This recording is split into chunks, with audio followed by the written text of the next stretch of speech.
into a space where beauty meets authenticity and transformation is not just a possibility, but a promise. I'm absolutely thrilled to introduce you to someone truly special, Dr. Rukmini Vinaya Rednam, the compassionate force behind the countless remarkable transformations in the vibrant city of Houston, Texas. Picture this: every curve, every contour crafted with care and expertise, not just by a board-certified plastic surgeon, but your very own cheerleader for self-discovery and confidence. Get ready to embark on a journey where we explore the art of science of feeling your very best self. This isn't just a podcast. It's your cozy corner of empowerment and inspiration. So pull up a chair, pour yourself a cup of kindness, and let's dive into the Confidence Doc podcast with Dr. Rukmini Vinaya Rednam. Welcome back to the Confidence Doc podcast. This will be the first podcast of 2025, and we're excited to have you. And we have a very special guest today, Dr. Gabriele Miotto. Welcome to the podcast. Thank you so much for having me. It's a great pleasure. So for our listeners, like I said, you are our first guest of 2025. Tell us a little bit about yourself. Yes, so I am a plastic surgeon in Atlanta, Georgia.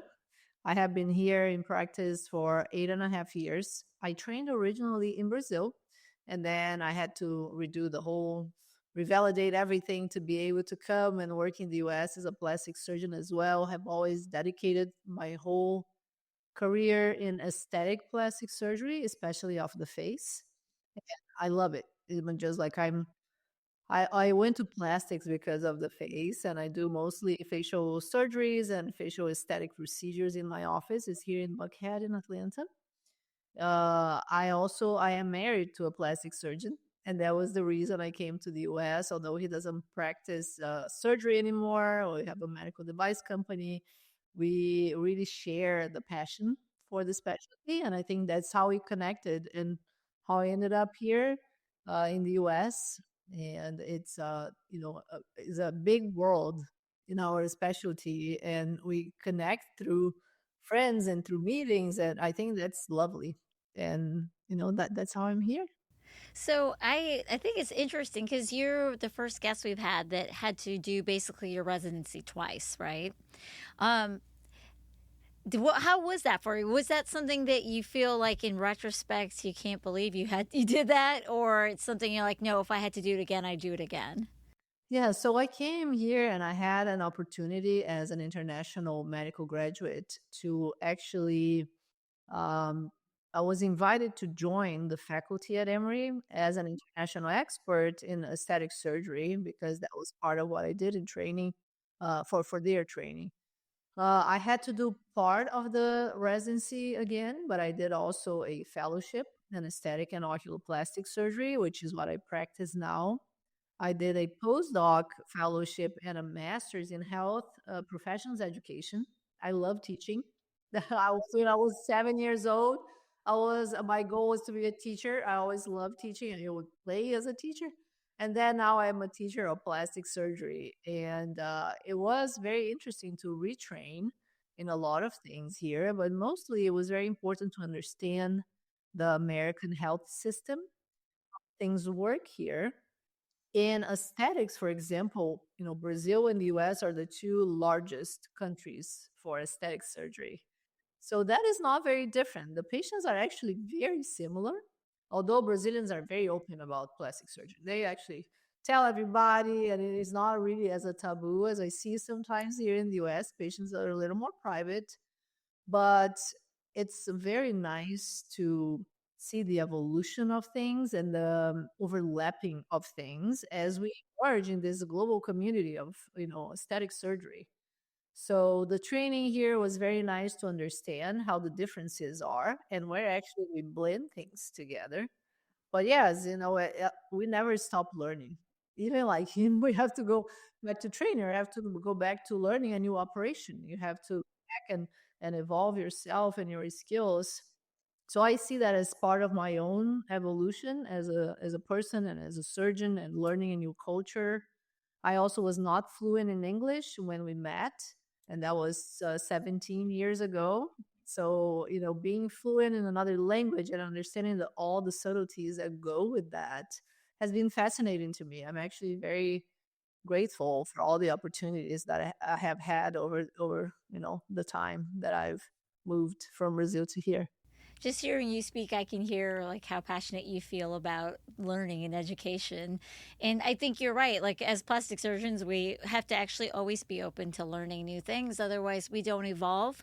And in our specialty, especially if we don't learn new techniques, then we get left behind. We're not providing the best care for our patients.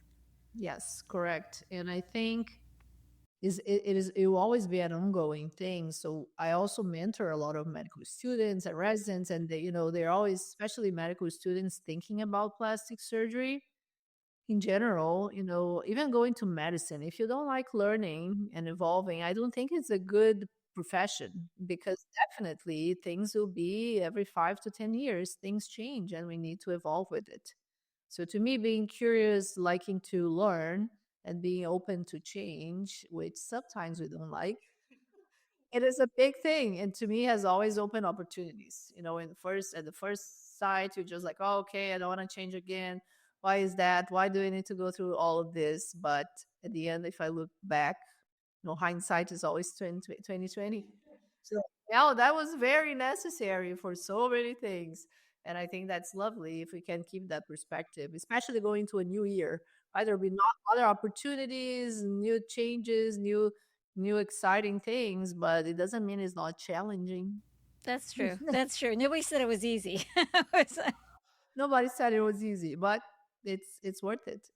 So you mentioned that you just, you have a passion especially for facial aesthetics. Why is it? Why has that caught your attention more than the other aesthetics areas? Yeah, so I was in my last year of medical school, and I liked a lot many specialties. I really didn't know, like, what am I going to be? I love all of this. And then I was in a rotation at the emergency department, and I just saw the plastic surgeon put his face back together after this accident, and it was like so much detail and precision, and something that I could never imagine could look normal again. It was looking normal, and I was like, oh my god, it's almost like I was just like, that's me. Like, I love doing that. I have always been a very detail oriented person. I like the minutia, it's like the meticulousness of the work, and I like working with symmetry.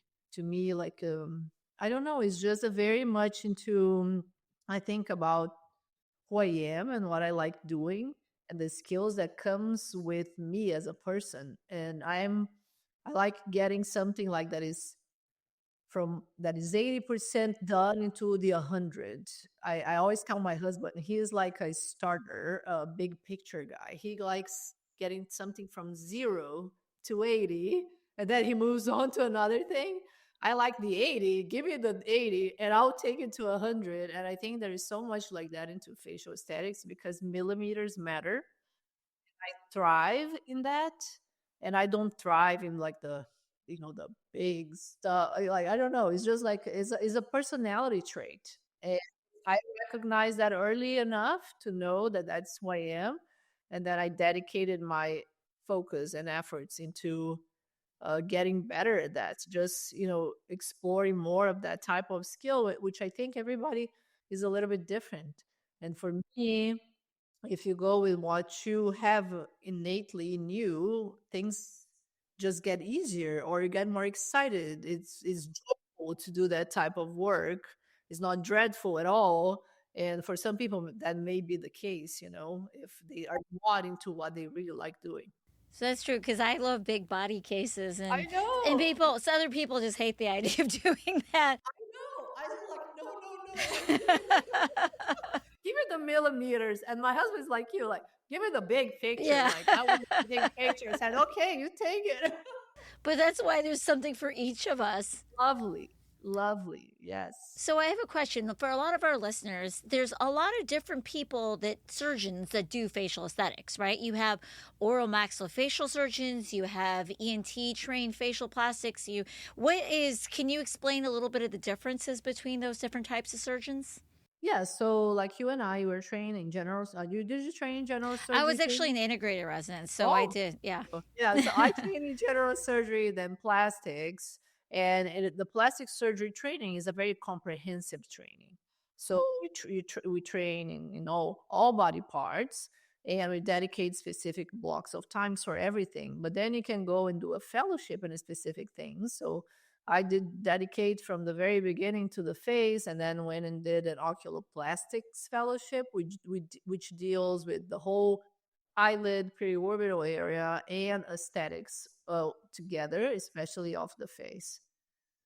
So you can do that for plastics in so many ways, and you can become, a microsurgeon. You can become a hand surgeon. You can become, can dedicate for several things. So, but I dedicate for facial plastics and oculoplastics, which I always loved. And then if you are into the facial plastic route, you do ENT training first, and then you do a fellowship in facial aesthetics. And of course, we never stop learning. So, yes, you do courses, you do so many things afterwards. And for the oculoplastics route, usually, traditionally, they were ophthalmologists just that, did the ophthalmology residency and then did the oculoplastics fellowship afterwards. And we have special societies in the country that certifies surgeons into those subspecialties. I think, plastic surgery to me, I also love breast surgery, and I do very small, specific surgeries in the breast because it's also all about the symmetry. And I just think it's fascinating. There are so many things that we can do as plastic surgeons. I think it can be sometimes a little daunting for patients, right? Because there are different specialties that overlap, and so sometimes it's the question is, and I will see this come up in question forms and things like that. Oh, if you're going to go to have facial surgery, you should go to a facial plastic surgeon who's ENT trained, and it's I always think about that, and it's kind of what's out there. How do you kind of broach that if somebody comes in and say, you explain, I specialize in facial, but I'm not a facial plastic surgeon in that sense. Has that ever come up? And if it has, how do you explain it? Well, I think in that I do believe that we get better at what we do the most and what we dedicate our time to learn and perfect and teach and make our knowledge consolidate our knowledge and expand on it. So I do believe that in within plastic surgery, we dedicate ourselves to subspecialties too, right? So in my case, that's what I have been doing for a decade. And it is, yes, and having specialized and also done a fellowship specifically in the eye area, in the face area, brings you extra skills for that. But I think it is not a general concept because I just need to think about what I think is like, what is the passion of that person? Is that surgeon dedicated to perfecting their craft into a little more of the area that the patient is interested in? I think that actually matters the most. What are the skills? Are the results reproducible over and over for that surgeon? Is that surgeon dedicating themselves to what I'm interested in doing? And do I see the results of that surgeon? Do, do the results resonate with what I see as beautiful, as natural, as what I want to accomplish? Because also we are like apple trees, I say. You know, I am an apple tree. I produce apples. These are my apples, and maybe you're an orange tree and you produce oranges. So if you like my apples, that's what I'm going to create because I do that work. So I think also is related to what is that skill? What like what that surgeon produces, is that consistent? What is the training involved for that person to have been gotten there? Do they teach other surgeons? Do they train other people, and I think that is the most important thing, that where the original training came Mm-hmm. from. Does And it I make think, sense to no, you? I think that makes perfect sense. And I think that's a great way of looking at it. I think sometimes people get very caught up with, oh, if it's eye, you should go to oculoplastics person. If it's this. And I think that you can each one of those specialties can excel at doing facial plastics. It's really more about, and I agree with you, the reproducibility of your work and the type of details, because maybe you like a certain person's style more than another. So don't get caught up in that only one specialty can do it, because we do have overlap with other specialties, especially in plastics where we take care of the whole body. But yeah, I really like your way of saying that, is like, look at what that person produces. That's more important than getting so caught up in exactly what is their specialty. Yeah, I think that the training is very important, and what is the experience of that surgeon? But also, is this surgeon someone involved in actually educating other surgeons? And are the results something that appeal to me, and do I see consistency there? Yeah. And that's where pictures, before and after pictures, and really researching on the doctor that you're going to make a big difference.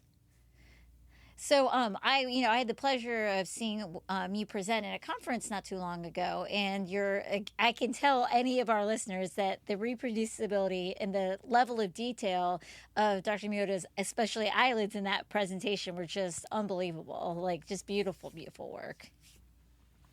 So, what are you excited for in 2025 in what you see? Because every year, facial plastics, there's different trends that come and go, right? I think we can all agree there's certain classic beauty to things, but there's still trends that come and go. What do you anticipate coming in this year? What I have seen over time is actually patients are very well informed and doing their research more and more into what they want to achieve when they decide to do aesthetic procedure of the face, or either if it's a non-surgical or a surgical procedure. I have noticed that over time, especially patients in their mid to late 40s, they are much more open to surgery because they have realized that the non surgical route, when overdone, while trying to avoid surgery, it's a bad thing. And it actually can put them in a situation that is not going to enhance their beauty or make them look younger. So I think that a trend is, yes, patients are that already see laxity, that already see things that are not treated anymore with non-surgicals the way they used to see. They are much more open to surgery. And what we do, especially for me, I'm always really open to trying to optimize and enhance the healing time, because I think that's a constraint. We're people in their 40s usually, they are really at the height of their careers, and they are busy and they have children and have a lot of things going on, and they want to look the way they feel. They want to look their best. And just fitting a surgery into their busy schedules can be daunting because of the recovery time. So the trend is also, yeah, surgery a little bit early, but also trying to enhance the whole recovery. I do have a very, extensive protocol for before surgery, right immediately after surgery, with like some medications. We do the ERAS protocol, which is then enhanced recovery after surgery, plus some healing supplements. And I do have a hyperbaric oxygen chamber in my office, red light therapy, lymphatic drainage, trying to speed up, the first 2 to 3 weeks. There is, of course, so much we can do, but we can try to offer whatever exists nowadays to help patients heal faster and go back to their lives faster. Have you, do all of your patients undergo hyperbaric treatment afterwards? All the ones that do not have a history of claustrophobia, right? Is a tight space, is feels like a little tiny private jet that you go and sit for an hour. But patients can work. You can take your phone, your computer, whatever you want in there. It's just really like being in a small space. So I do offer with my surgery package, for especially for the facelifts, a few sessions that we tie with their suture removal days. So they're coming to the office anyways, and they just needs to stay a little bit longer.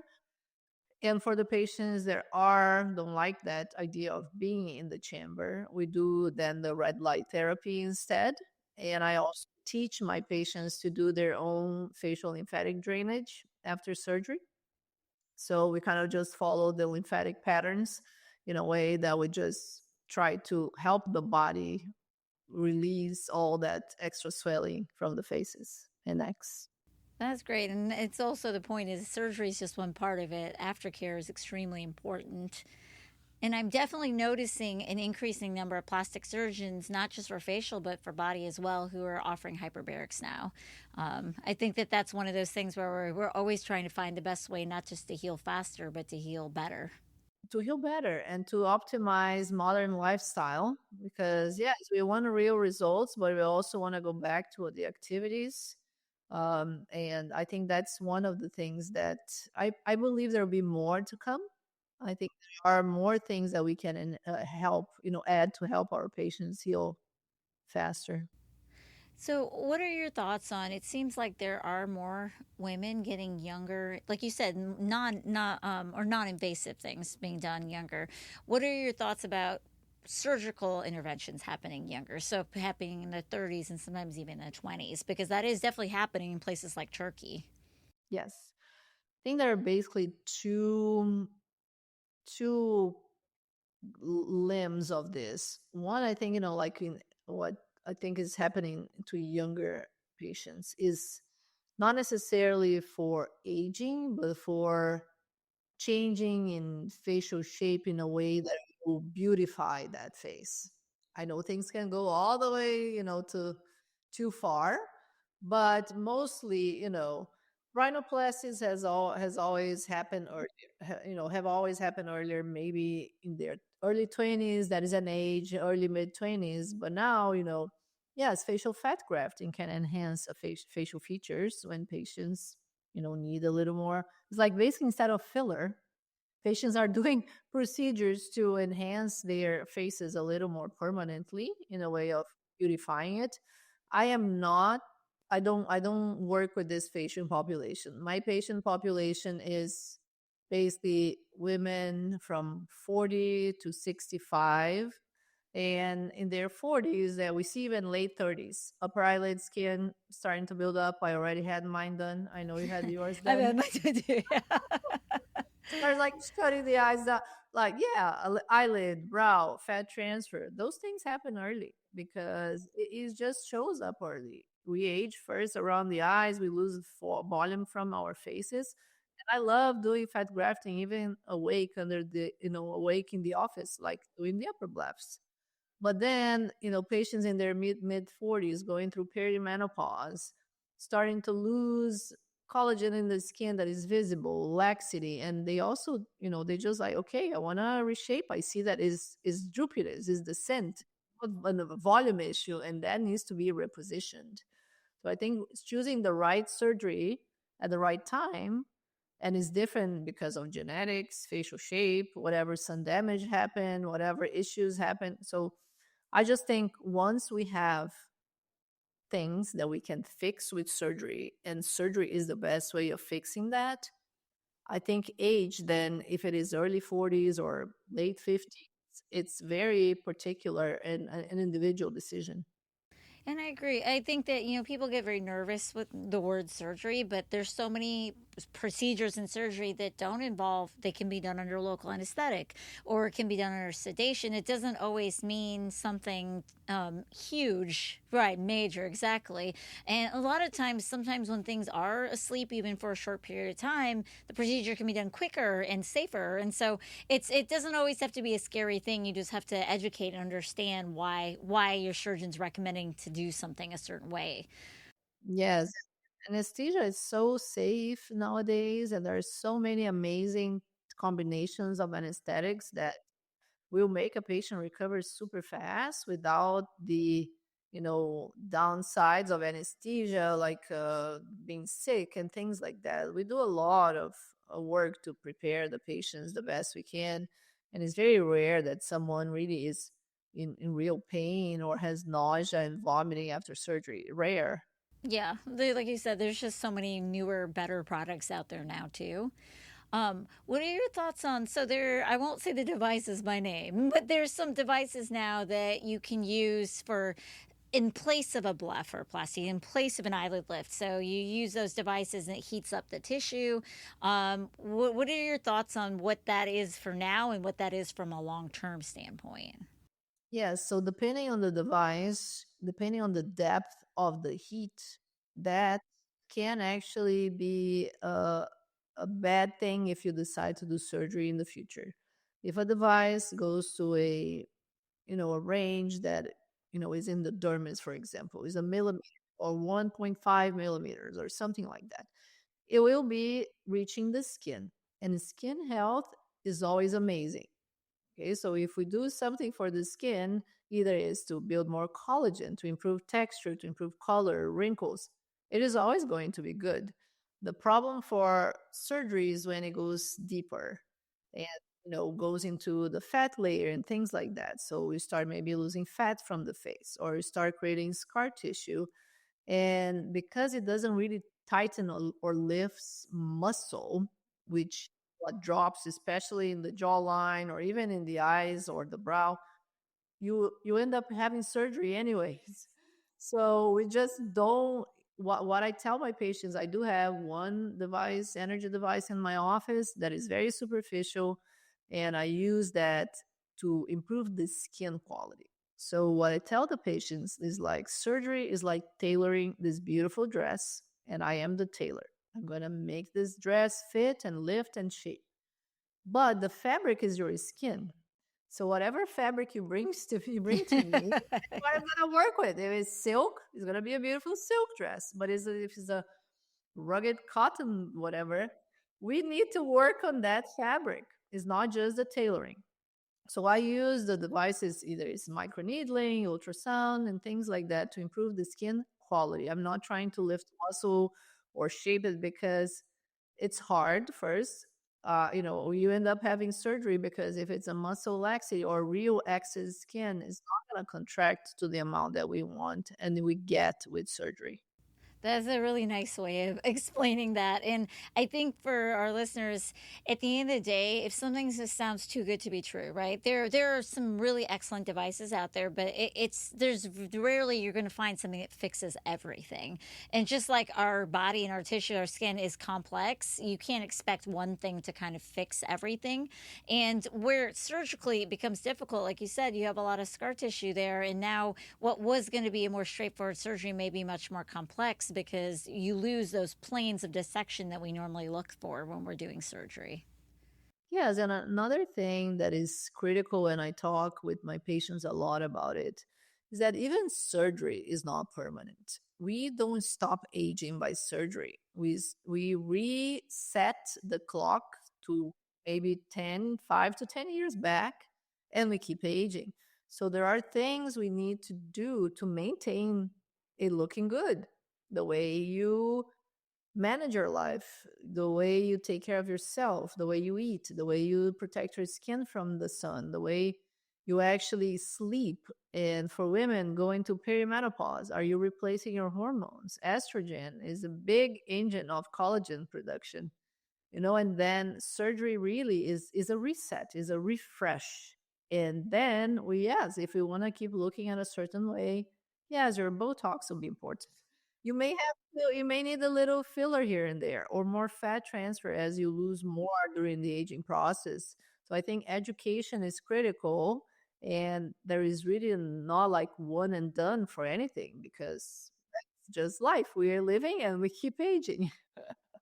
Everything requires maintenance. It's the we it's amazing that we have skills to be able to offer this, but at the end of the day, there's no quick fix for anything in life.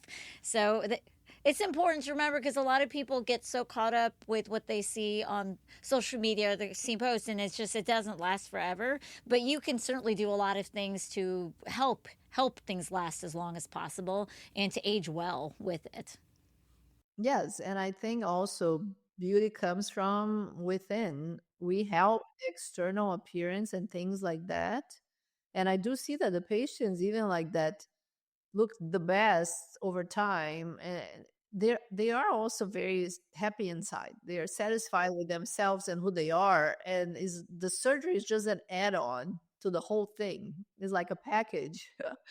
Well, there are patients that really get caught a lot into the appearance only, and or will never be that satisfied. But also I try to to instruct it and explain and educate patients on that end, because I think also social media, the internet, it can have a lot of m- m- misinformation on what is real and what is not, and that we're a whole being, all connected. It's like the face is not separated from the body and the mind and the way we feel. So if you're feeling bad and you're looking for plastic surgery to fix your life or something, wrong way. Oh well.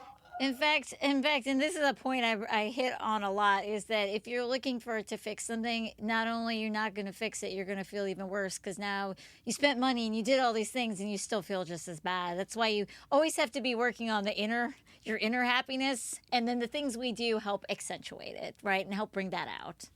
Yes, is a lovely add-on. It's like I tell patients too, like if you like your hair a certain way, you're gonna go and do the maintenance with to your grays every, I don't know, for me it's every 7 weeks now.